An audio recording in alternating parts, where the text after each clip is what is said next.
Good evening, everyone. Thank you for being here tonight. It's an incredibly special opportunity. What an honor, what a privilege. Eli, thank you for being here. It means so much to us, to our community. Thank you, Magali and Masaf. Thank you, Rabbi Moskowitz, for putting all of this together. It's an incredibly special night. It's an incredibly special way to get ready and prepare for Pesach together. Pesach, a holiday that will celebrate from slavery to freedom, from darkness to light. And most of my life, we spoke about slavery, certainly Holocaust survivors, what they went through. But in our modern times, contemporary times, in my lifetime, I didn't know people. And Eli, you are a symbol for us of somebody who was held hostage, the name of your book, somebody who was enslaved against your will, and who's found this freedom, and you're using it to bring light to Israel, light to the Jewish people everywhere, light to decent and good people everywhere. And that choice that you've made to do that, it means the absolute world to us. It's an inspiration. We are in awe. We admire, and we so deeply, deeply appreciate. So first and foremost, if nothing else, just thank you for being here tonight. Thank you. Thank you for having me.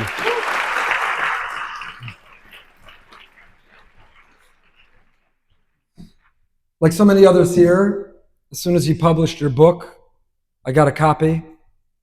I first opened it, as most of my reading is, on Friday night. And I intended to go to sleep early that night, but I didn't because I couldn't put the book down. I couldn't close it. I read it essentially almost in one time, because it was so vivid, so real, so detailed, so compelling, and ultimately so incredibly, incredibly inspiring. So tell us, maybe to begin with, what has been the reaction to your book? The level of detail that you remember, how you thought of, and the names you gave to each terrorist, each person who held you captive, every detail that you remembered, all that time that you tracked. You gave us a window into what it was like, something that few others, no others have the way you have. What's been the reaction to the book so far? Can you hear me? Yeah, good. Good evening. This book, it's not a story. It's a testimony. So for me, writing this book was just, to remember all the details and just talk about it. And after I've been in UN and made my speech there, it was very, very important for me and very impactful on lots of people in this very hostile place for Israel. It was very important to speak there and have my wife, my daughter's photo, and my brother's Yossi, Hashem Yikom Damo. And so for me, writing this book was something very natural and very important. And the reactions about this book was overwhelming for me, about how much impact it's made on lots of Israelis, about Jewish people around the world, and influence them for good. And it means a lot for me. For me, just to have an influence on one person, it's amazing. And people with disabilities or people that didn't read even one book in their lives said to me that they read that book. It's amazing for me. We should send a copy of the book to the media personalities and podcasters and the people who don't understand how right and righteous Israel's war in Gaza and against Iran and the world is. Your book should be required reading for them. They should see it, they should understand it. When you were being held hostage and you were living each day, of course, fighting and trying to survive, were you thinking then already that you would write a book if, please God, you got out and these are the things that you wanted to tell the world? What you think 50 meters underground, 491 days, it's just to go back to your family and hug them again and have a decent meal with your loved ones, and that's what you want. You don't think about somebody to recognize you, or you're going to read a book, to write a book or something like that. It didn't cross my mind. So let's, before the book and before October 7th, what do you wish? Eli Sharabi, of course, was a person and had a family. Today, I don't want to use the word celebrity, you're well known for your heroism, you're well known for your survival, you're well known, unfortunately, for your loss. But before that, what do you wish people knew about your life before October 7th? What can you tell us about your family that is so important for you, for us to know and to remember? So I arrived to Berry, to this amazing, supportive, and caring community on age 16. And after the army, I knew my wife Liane that arrived from England to be a volunteer only for 3 months, and we fell in love, and she stayed, and we both worked in the kibbutz, um, and building our life, got married, and raised amazing two daughters, Noya and Yahel. Um, Liane was very proud British woman that loves her music. She liked to sing. She loved to read. She always, was upset with me about not, for me not reading enough. And eventually, in the end, I wrote the book. So it's very ironically, and I hope she's proud of me. And and Noya was all heart, and she loved her friends, loved the activities in the kibbutz, but especially loved to help others. She went only for 20 hours from school to volunteer with the kids with special needs, but she stayed for 3 years, and she loved every minute of that. And Yahel was very challenging, very hyperactive girl. She used to play soccer. She used to jump from airplanes, and did a scuba diving course. And we actually planned our trip together to Thailand, to do this scuba diving together. Um, and that was my family, and they had a great childhood, like we dreamt for them, and we had a really peaceful family life in our piece of heaven in Berry until this heaven turned to hell. So tell us about that. I asked Eli what I could ask, not ask, and he said ask about anything. If he doesn't want to answer, he'll just, but he invited and asked that we ask about anything. So the day that everything changed forever, the moment it all changed forever. So it was morning of October 7, started in 6:30. We jumped from our bed. It was alarm in Berry. We picked up our girls from their room to the safe room with our dog, and we were sure it's going to be for 5 minutes, but the alarms didn't stop until we got this announcement from the emergency team of the kibbutz that asked from us to stay in the safe room because it's a possibility that Hamas terrorists infiltrated Be'eri. It was very strange for us. It didn't happen before. And of course, we stayed. And we think after an hour, we start to see these videos from Sderot and Ofakim and the Nova Festival of young people running for their lives. And we start to understand that the situation is not really in control. The emergency team all the time update us that the army on its way, and we waited for them. And around 9 o'clock, more than 2.5 hours in the safe room, um, kids start to write in a WhatsApp group of the kibbutz.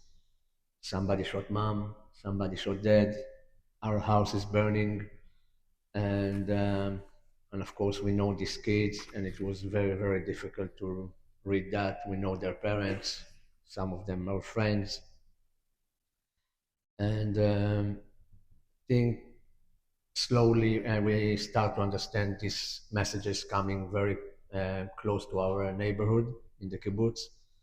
Um, that was the moment I approached Liane, we whispered to each other that it's the best way that not to resist if they're coming to our house, and that's the best way to protect Noya and Yahel.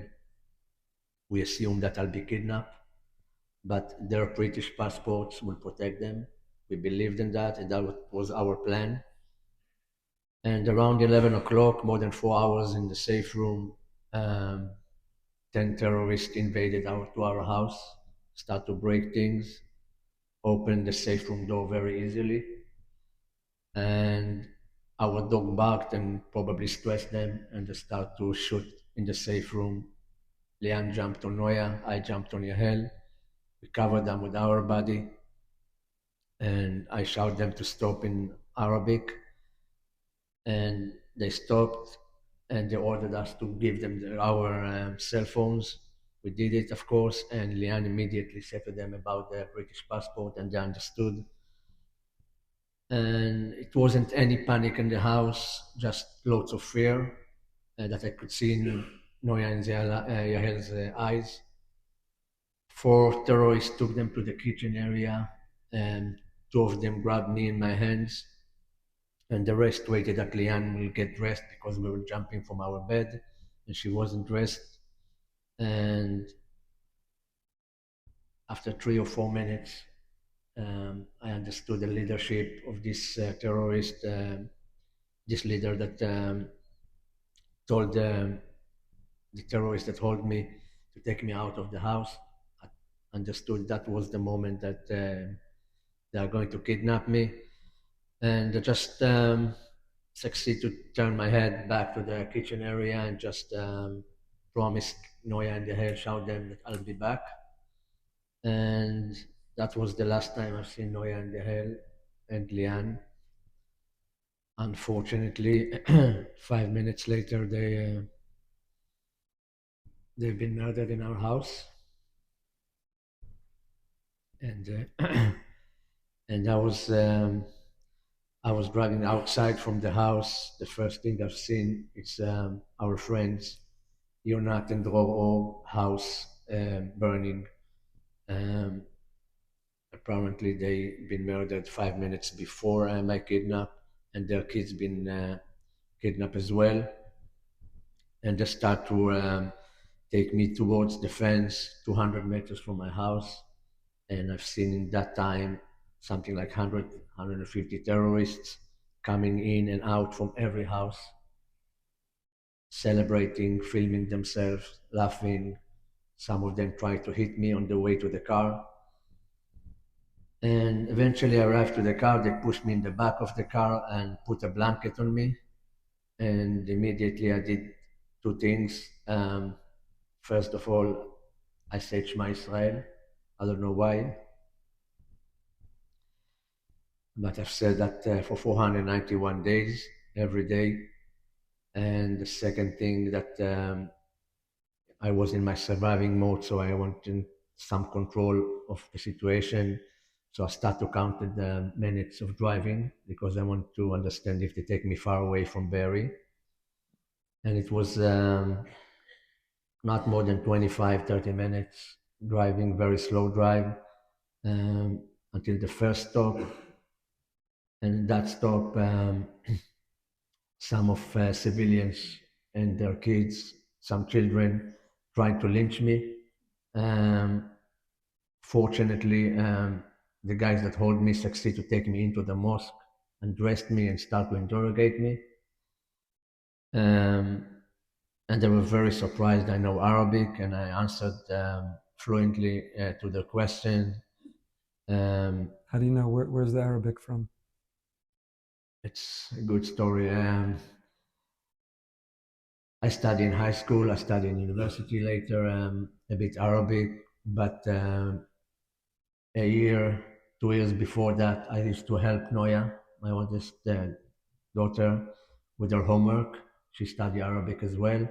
And for our study, we start to watch Fauda without subtitles, just to make better her Arabic. But we didn't speak between us Arabic or something like that. But on October 7, it just came fluently. And it was a big advantage in in all captivity time. But they were sure in the beginning that I'm from the Mossad or Shabak. They said it to me. So they interrogate me more and more about that because of my Arabic. Um, and they didn't believe my age. That I said to them, I'm 51 years old, and they were sure I'm much younger. And at the end of that day, after we changed another 3 or 4 stops, changing teams and cars, they tried to confuse the IDF. They were sure that the IDF tracking them from the air. We arrived to a Palestinian family house, and I stayed there for 52 days. Hmm. One of the things that really struck me in the book, and it really made me think, it really gave me pause. You mentioned it just now. You describe in the book that when you were first taken into captivity, the very people, the terrorists, the evil, wicked people who were holding you, all of a sudden became the people who were protecting you. Yes. And you write in the book that several times when you moved locations, each time you were exposed to the civilians, they would have lynched you and killed you. And the Hamas, evil Yamach Shemam terrorists, who were the ones who took you in those moments, transformed to become the people protecting you. And I read that, it really struck me, for you, the emotional shift and change and how you related to those people who took your life from you, but then also were helping protect your life. Could you elaborate or speak a little bit more about what that was like? Um, it didn't surprise me because I understood from the first moment I'm a big asset for them.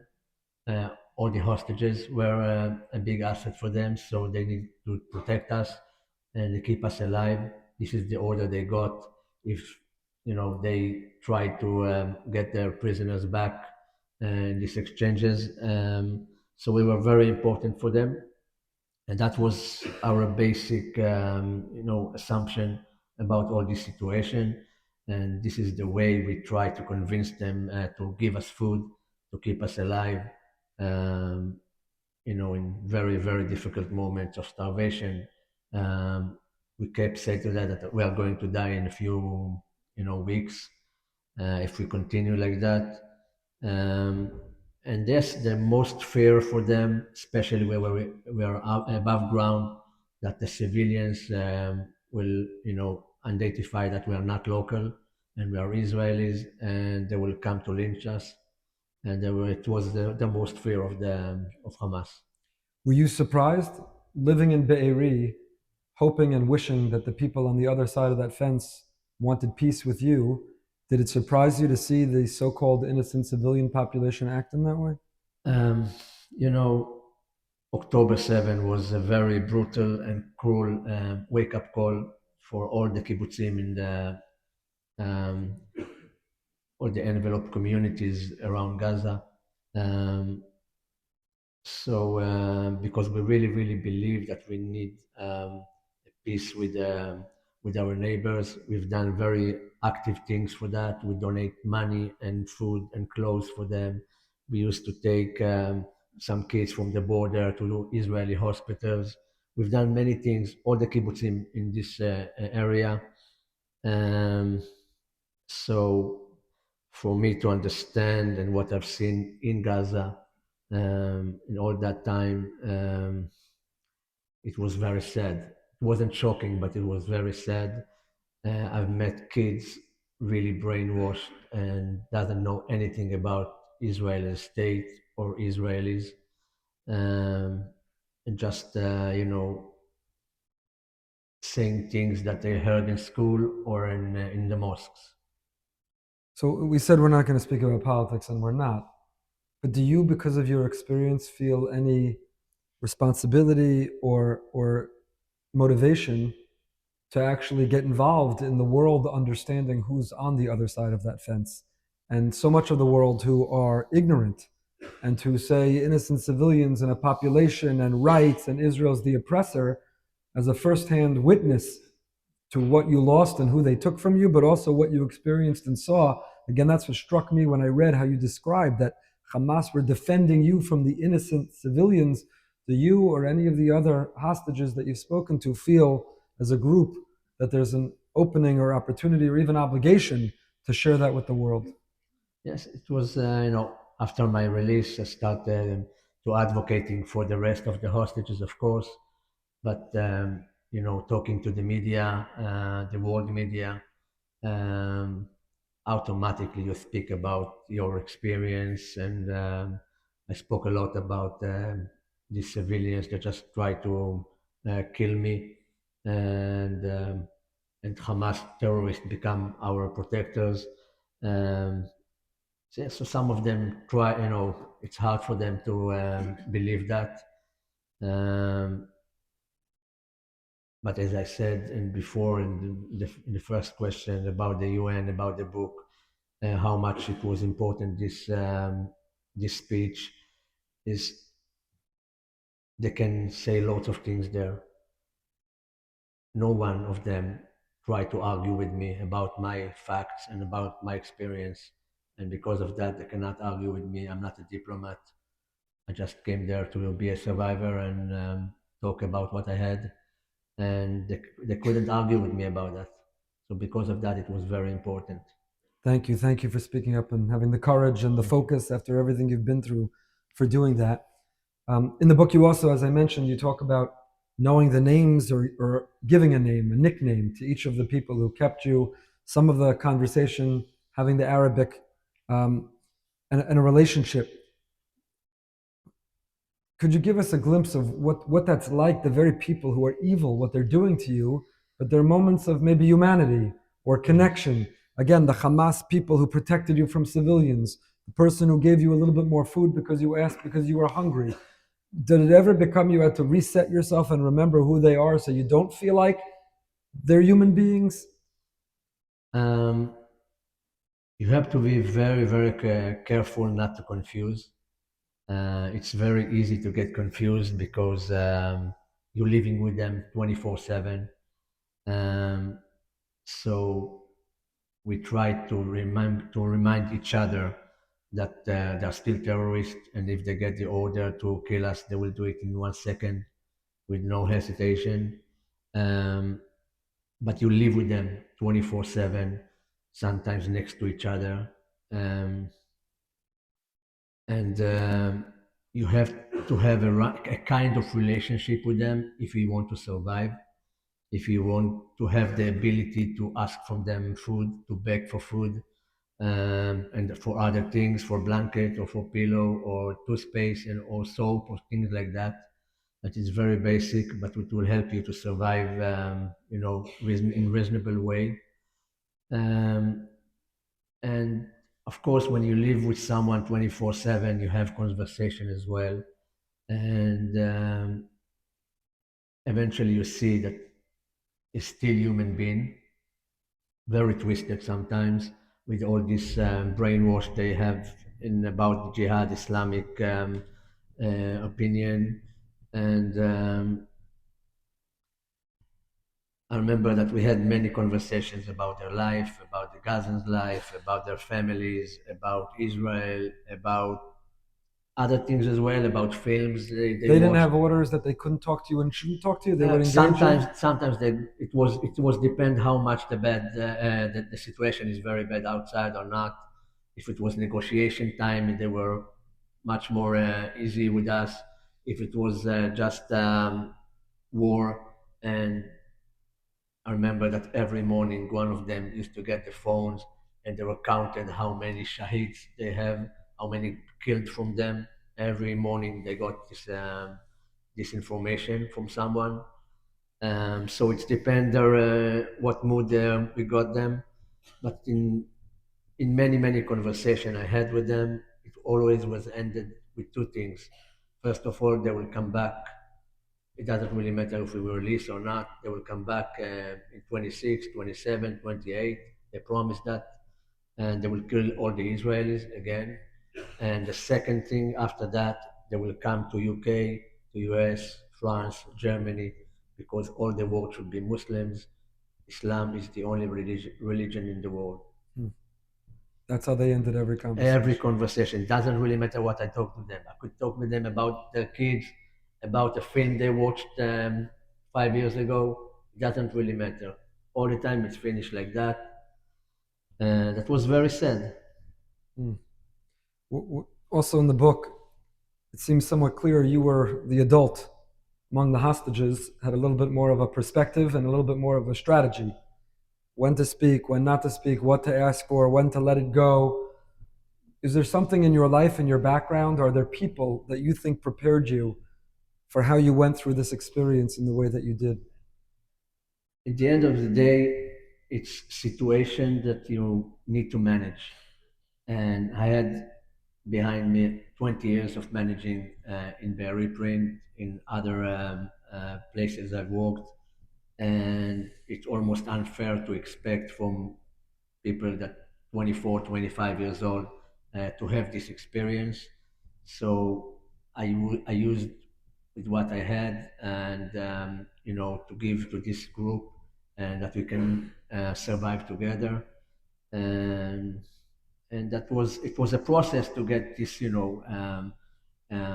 the place that people can listen to you and count on you and trust you, and it's not easy. um, so we tried to do the best. It was a process, like I said. It wasn't very smooth in the beginning, but I'm very happy that we survived together, all four of us, most of the time.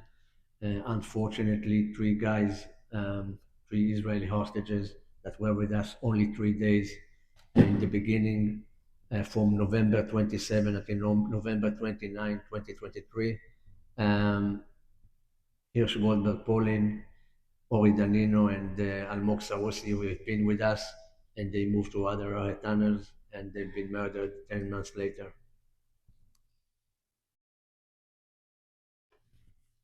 How did you track time while you were being held, particularly underground? You talked about counting the minutes when you were first taken.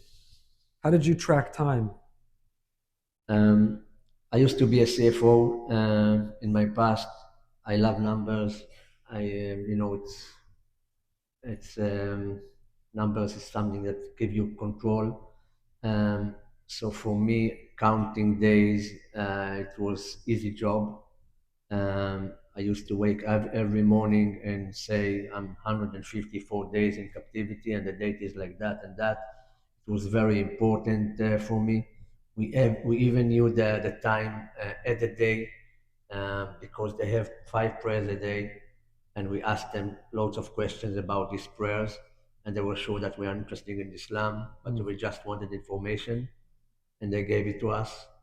And the only mistake they've done with us, they told us about, in February 2024, it was 29 days, not 28. Mm. And so we didn't mistake about that as well. Mm. Do you know the fate of the people who kept you? Does Israel let the hostages know what happened to the people who were holding them captive, whether they were eliminated? Um, the people that hold me, um, most of the hostages were in central of Gaza. So the Israeli army didn't try not to attack in these places. They were very very careful about us. So until the last minute, the last agreement, people still been there. So the people that hold me, I know they're still alive. Otherwise, I would get some information about that. But the one that hold me in the stage that you all seen the day of my release, one of them was killed. Yeah, Should get the rest of them, please God. We should hear that they were wish. eliminated too. You survived remarkably an extraordinary amount of time with your hope, your optimism, your light, your faith. There must have been dark moments. Was there a particularly dark moment that you almost couldn't pull yourself back from? Um, it was moments like that, but not from, I didn't let myself to be in that state for more than some moments. Um, we suffered from humiliations on daily basis. Um, it's not very easy not to answer, for these humiliations. But you let yourself to understand that you have to have zero ego if you want to survive. We were chained 24/7 in our legs with iron chain, with locks. Um, I used I was chained for 485 days. Only a week before my release, they took it off. Um, used to search on us and arrest us every week, every 2 weeks, and searched on our body if we made something to attack them. They used violence against us from time to time. One time was um, they broke my ribs, um, and again it was very difficult moment. I couldn't breathe properly for 2 or 3 months. My friends needed to help me to go to the toilet in the beginning, um, but nothing compared to the starvation that was since we arrived. Most of the time, when we arrived to the tunnels, we ate only 2 meals a day. Meals, it's not a meal that like you think. It's a bowl of rice or a bowl of pasta or a 1.5 pita bread a day. So, but in the beginning, it was two of them. But in the last 6, 7 months, it was only 1 meal a day. They reduced the meals. In the meantime, they ate 5 meals a day. Dozens of boxes from humanitarian aid arrive to the tunnels every week, every 2 weeks. We've seen the signs on the boxes, so it was very difficult to see them eating 5 meals a day, and you eat 1 meal a day. It's not very easy. Um, so to stay optimistic in that moment, it's not very easy, but hope is something that you work on, and optimism is like a muscle. And so, especially, it was very necessary to keep on that and working on this optimism. It was in the last 6 months in the starvation.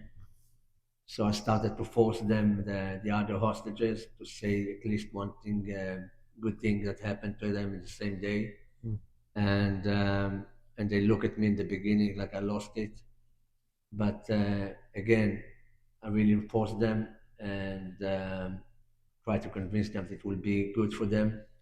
What were some of the things they said? What in that Um, situation? What's something it someone could find it is a was good all thing? connected to a basic things about. Usually, it was about food, if you got more or not, or if we got it was a salt in the food or not, or not, or we got a tea or tea with the sugar. It was a very good day. Um, if some of the captors that were very cruel to us left the tunnel for 2 or 3 days, it was amazing days for us. So things like that. And after 2 or 3 weeks, each one of the hostages said at least 3 or 4 good things that happened to him in the same day. And every day we finish with that at night. It gives you lots of strength to wake up the next morning and to hope that it will be a better day. I hate to be the rabbi in this moment, but I hope everybody's listening, including me, that you don't have to be a hostage to appreciate the little things, the sugar in the tea, to be grateful for the little things that happen every day. And that if that gave you the will to survive and the hope and the optimism, then everyone going through a hard time, just every day having a little gratitude, finding something can bring you back from the darkness. What a powerful, powerful message and image. Take us in the other direction. What were some of the things, the small things, optimism and hope and gratitude? But what do you credit with surviving? 491 underground, held, chained. What do you think were the elements or components that Uh, helped you survive? it was very two strong things. One of them is very natural, of course. We talked about it. We're surviving for, and immediately everybody said about their families. So it's something that you want very strong to come back to your loved ones. And but the second thing that helped us a lot is faith, faith in God. As I said about the Shema Israel every day, um, and 50 meters underground, when we had this routine a day, every day after the first ceasefire finished, um, we started the day with Birkot HaShachar, and all four of us, not religious, but we all waited for Friday night that you can have Kiddush. And I started with Eshet Chayil to my mother, to my sisters, to my wife, and we did Kiddush on water because we didn't have wine, of course, and we used to keep a quarter of pita bread from a day before. We can say Amotzi Lechem, and all these blessings, all these 15, 20 minutes that we're talking about that, it was very emotional for us. We could imagine our family gathering around the table on Friday night, praying for us, thinking about us. It was very, very good. It was very emotional, but very good.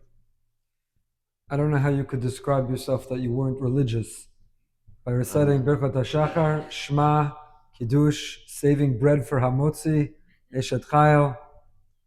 In the darkest place, you had the most faith. That sounds very religious to me. A different definition of religious. Probably. So can we talk about this for a moment? There are people who go through much less circumstance, and they say, "Why God? And where are you? And how could you? And I don't see you, and I want nothing to do with you."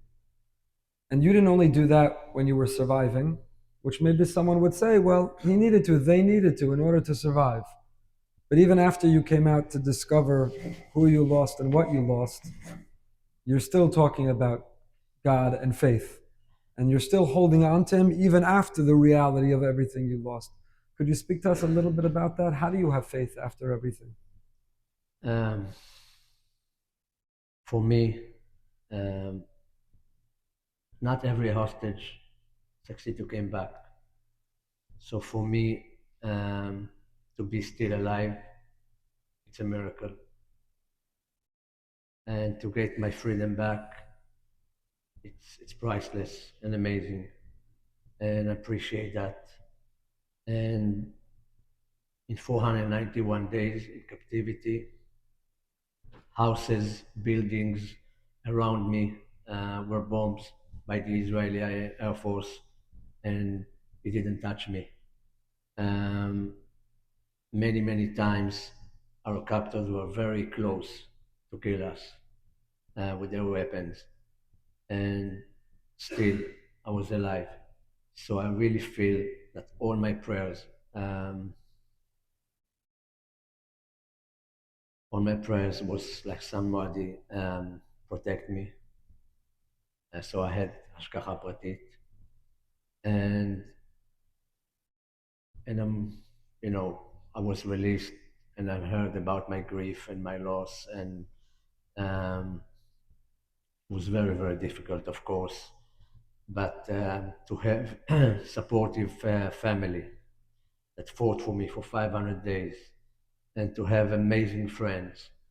Um, so all these things not coming, without faith in something. Um, and when you hear about all the Israelis and Jewish around the world that, didn't know me before October 7, but still I was, in a poster around their tables in holidays. Um, and they prayed for me, and they light the candles around the world for me and for the other hostages. It's amazing. And when I hear my brother Sharon that fought for me, that is here tonight, fought for me for 500 days all around the world. Um, he went to New York on February 9 to the oil, the rabbi, and prayed for me and for my brother Yossi to be released. And someone just approached him after I saw him and said to him, I don't know what you pray for, but I saw that you pray very strongly, um, and I'm quite sure it will be your wish will fulfill in 1 year. Wow. And that was February 9, 2024. And I was released on February 8, 2025. Wow. So So for me, I felt it all the time. My prayers and Am Israel and the Jewish world praying for me and my brother. So it's for me, it's connected. Mm. What in your life or your background were the role models who planted that faith in you that you drew from? Be'eri is not the most religious kibbutz. We No, it's went, not. our community went on several trips. I was in Be'eri 6 weeks later. It wasn't even cleaned up yet. And on another trip, we actually went to the Beit Knesset in Be'eri, which was still set up from Simchat Torah, and we sang and we danced Toshi et Amecha to finish the Hakafot that you and the others couldn't. But Be'eri wasn't known as a very religious kibbutz. So where did that faith that you drew from, where did it Well, come from? I born and raised in a traditional family in Tel Aviv. My mom from Morocco, my father's from Yemen. For us, going to a synagogue on Fridays, and of course Jewish holidays and Kiddush every Friday was always there. So I knew all by heart. Um, in Berry, I did Kiddush to my family on Fridays. It was something for me, like not religious, but family, to get the Shabbat. And my brother Yossi, Zechrono Livracha, he used to be one of the head of this synagogues in Berry. So for us, it's not religious, but to be traditional and to know the blessings and all this, it was something that Comes from very familiar. Yeah, being Sephardi, Moroccan is helpful there. I don't know. Very traditional, very faith, even Ashkenazi is good as well. Ashkenazi. We're You know, not as good as Sephardi. no, We're no. working on it. We're working on it. But the Moroccans especially. Tell us something that you want everyone to know about Yossi. How should he be remembered? Wow, he did all good. Anyone that need help in anything, Yossi was there first. Um, he loved life. He was very serious at work all the time. And he loved the sea. He used to surf, um, especially on the weekends, and he loved every minute of that. Um, he loved his family, his daughters. He was an amazing father, always there for them. Um, we missed him a lot, a lot. He was very important part of our family. Um, we always remember him for sure. Thank you for sharing that, and now we will too. The orange Fanta moment that you described. Maybe you can tell that a little bit and more. Where'd the courage come from for that moment? Stupidity, I don't know if it's courage. We just, after 39 days in the first tunnel, it was January 5th, 2024, Friday morning, the Israeli Air Force bombed the mosque that we got in from to the tunnel from, and the terrorists were really afraid that the army on its way to the inside the tunnel. So they got the decision to leave this tunnel and to move to other one, and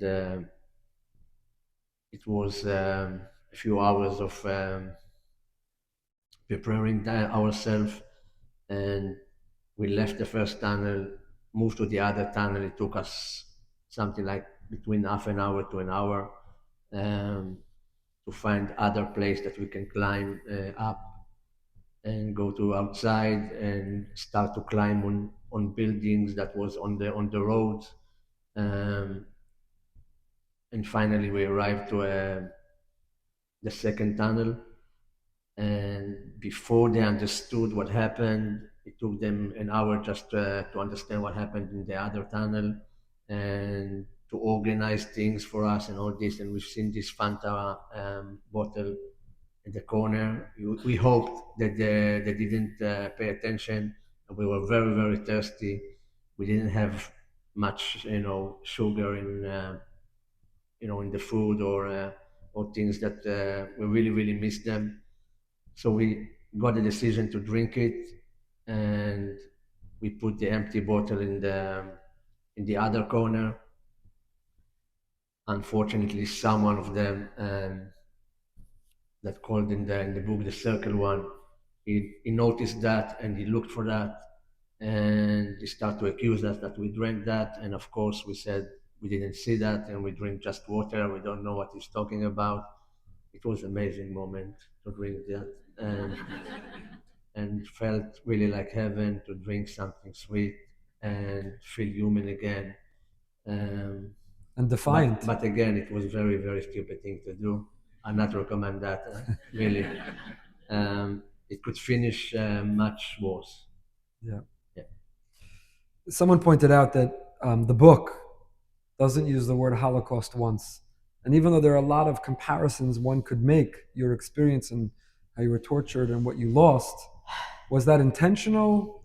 Of course, I've been in March of Living as well with the Israeli president Herzog, um, and I was asked in Auschwitz, you know, about all this kind. People start to compare between us and the Holocaust survivor. Uh, I suggest them to be very, very careful with this comparison. And I know there's some things that it look like similar, and it's right. But in 1940s, in Germany, in Poland, in all these places that the Holocaust happened, the Jewish people didn't have a state and army that protect them and houses. So I and it was many for many many years they've been in concentration camps and all this. So I'm I suggest that nobody will do this to compare it between us. Um, I think we have to have a lot of respect of the Holocaust survivor. We are not the same. When you look back at the book, are there things that you regret you didn't include? If I didn't include some details, it's because to respect the other hostages. I don't think it was to something very very different about the book about this testimony. So I try to include most of it. You faced evil straight on. How does that change the way you see evil? Are people born that way? Is it nature? Is it nurture? Are they redeemable? Can we bring them back if we change an education and a curriculum? When you look right now, as we're sitting here, missiles are coming down on our brothers and sisters in Israel. Many of us, most of us, almost all of us have family there. These are evil people shooting at civilian populations using missiles that are against international law. Evil. How did it change the way you think about or view evil? I understand that to look at that like pure evil and all this, but for me, um, I don't believe people born like that.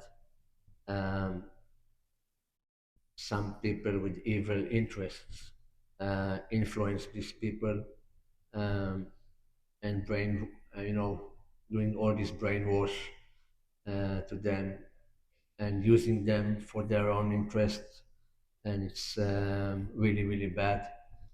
Um, Unfortunately, our enemies, you know, trying, hate the Jews and trying to vanish us and all this. But so they're using their people to do that to us. Yes, and confront with really, really cruel people. But there could be other people if they were born in other place, in other religion, maybe. That's what I believe.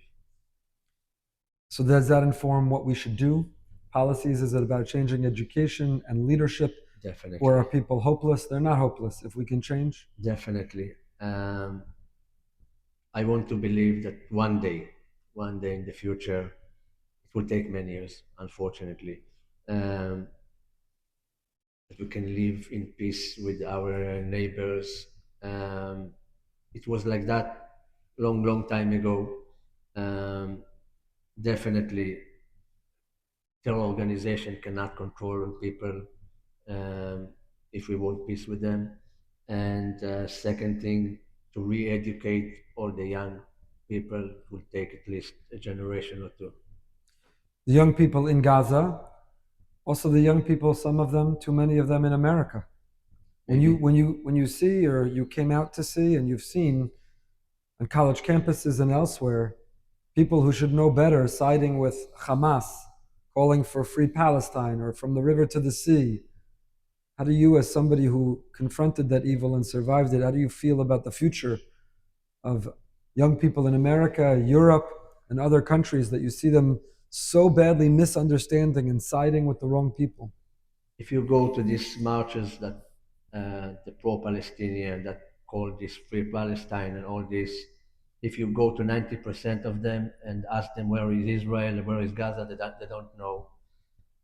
They are most influenced about from the social media with loads of fake facts, and so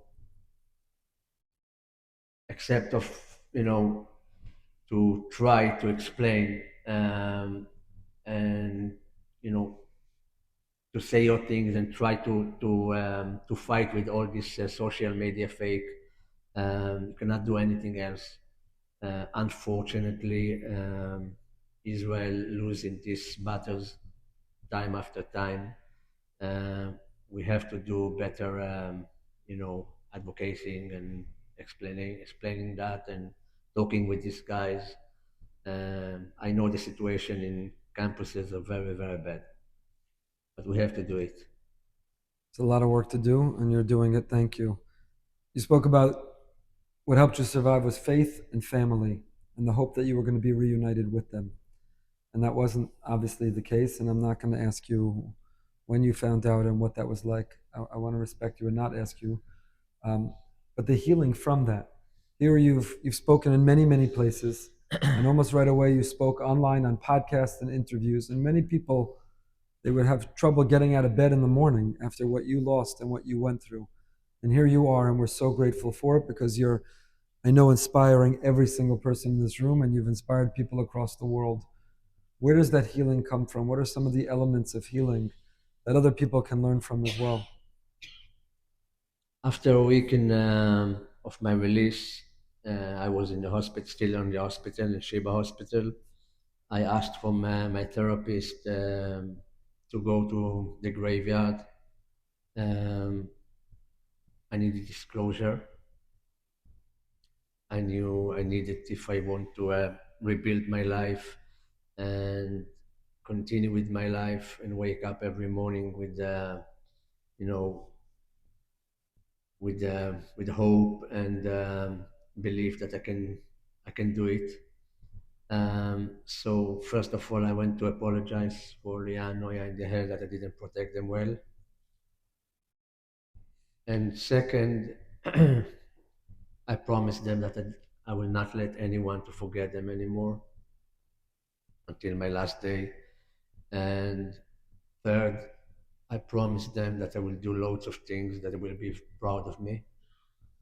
Um, so from there, I could move on and rebuild my life. Um, they are with me, Lian, Noya, and Yahel, and Yossi, my brother, with me in every moment in my life. Um, but I promised myself they will be alongside of my life, not instead of them. So for me to stay in bed and cry all day, it's not something that I can do. It's not me, first of all, and I don't think it's fair for my family and my friends that fought for me for 500 days. So I don't have this privilege, and I really love life, and I really want to do things that will help others, and so that's what I'm doing. You're doing it amazingly. You're such an Thank you. inspiration to us.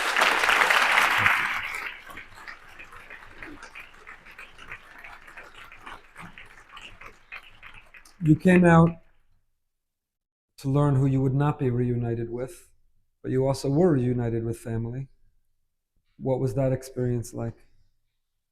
Amazing, amazing to hug my mom and my sister in Ream camp. My oldest sister was not. And then to meet Eli and Sharon um, in the hospital. And after that, my brothers and sisters-in-laws and my nephews and my nieces. It was amazing. It was amazing. They support me. Um, they give me lots of strength. Um, so for me again, I'm having amazing moments with them. I'm really having a happy life again, um, and I'm quite sure because of their support, I will rebuild my life. Mm. When did you first feel free? Did it take a little while Uh, to really know that you were free? I felt free. I think the first moment I opened the fridge and I could choose what to eat, and the first coffee I made myself, and all these basic things that I couldn't do that for 16 months. Mm. Do you have a message for us going into Pesach about slavery and freedom and what that means? First of all, freedom is priceless. Appreciate every moment that you can do everything you want without asking permission from anyone. Appreciate every moment with your family and friends. I always says that 50 meters underground, you never miss um, material things. You don't miss your car, you don't miss your house, you don't care if it's big or small house. You don't care if you have $10,000 or $1 million in your bank. You just want another 5 minutes with your family and friends. So hug them in every moment you can do. That's what I can say to you. Eli, what does the future hold for you? What do you think? To come back to be anonymous. One day, One day. one day, it will happen. Yeah. You have to believe that. Well, we're not helping you tonight, but we do hope it happens for you. I can't thank you enough, but I can't close without asking one more question. With tremendous gratitude to Magalim Asaf, the incredible work we saw, the video, and we know the impact that it's having. Could you talk to us about what it means to you, the parallels of being a lost at-risk youth and being lost, not knowing who you are or where you are? Why is it important to you that tonight you're here with Magalim? Magalim represent exactly that moment that these kids that need them the most in very, very dark moments, and that look like everything is lost. And that's, sometimes I could feel that in captivity. But as I said all the times, in all these dark moments, you just need to look for some light. And sometimes it's outside, but I think most of the time, all this light inside you. And and you have to remember that to see the light, it's something you choose.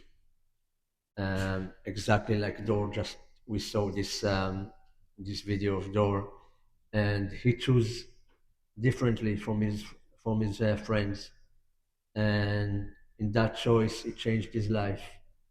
So everything in life we can choose. It's always in our hands.